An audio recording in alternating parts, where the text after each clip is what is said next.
नमस्ते, म डाक्टर रजनी लामा, MD microbiologist.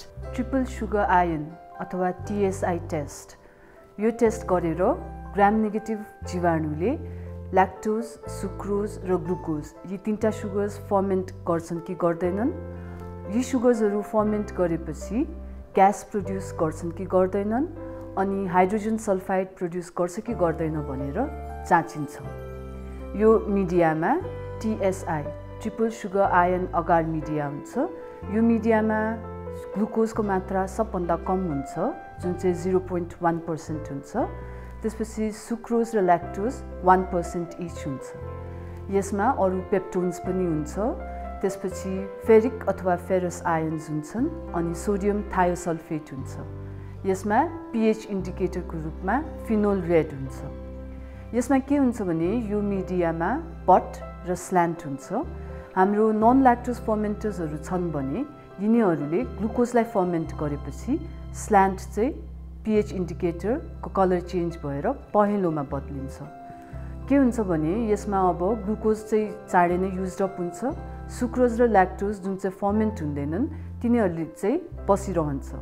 अब यो जुन स्ल्यान्ट पहेँलो भएको छ त्यसमा चाहिँ यो मिडियामा भएको पेप्टोन्सहरूको पनि ब्रेकडाउन भएपछि चाहिँ फेरि पनि एल्कलाइन इन्भाइरोमेन्ट क्रिएट हुन्छ र pH इन्डिकेटर जुनले चाहिँ अघि स्ल्यान्टमा पहेँलो भएको थियो त्यो पुनः रातोमा बदलिन्छ। बटमा चाहिँ अक्सिजन नपुग्ने भएर बट चाहिँ पहेँलो नै बसिरहन्छ।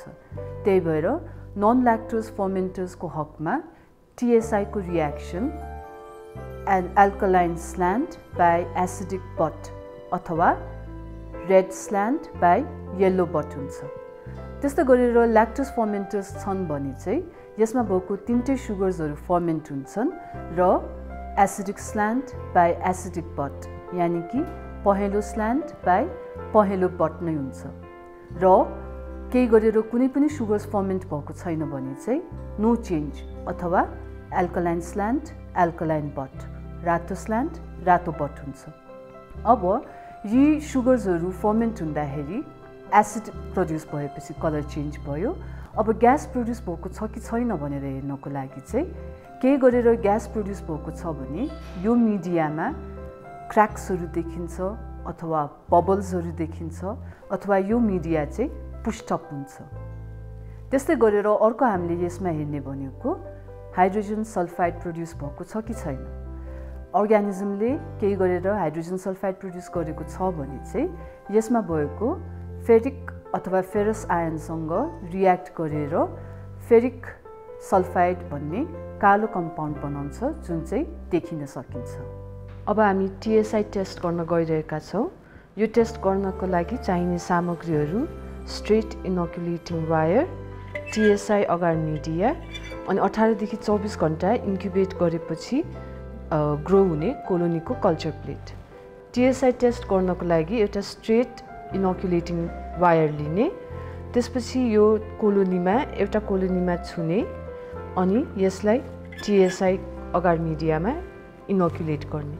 त्यसको लागि TSI अगार मिडियाको बटमा स्ट्याप गर्ने अनि स्ट्रिकमा यसरी स्ल्यान्टमा स्ट्रिक गर्ने।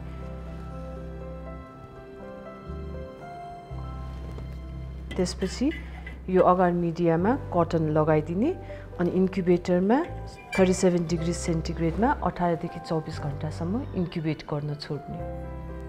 18 देखि 24 घण्टापछि TSI टेस्टको प्रोबेबल रिजल्ट्सहरू एउटा चाहिँ पुरै मिडियाको कलर चेन्ज भएछ, yellow slant by yellow butt, acidic slant by acidic butt. यो भनेको अर्ग्यानिजमले यो मिडियामा भएको तीनटै सुगर्सलाई फर्मेन्ट गरेको छ। त्यसपछि ग्यास प्रोड्युस भएको छ, यहाँ मिडियालाई माथि धकेलिदिएको छ।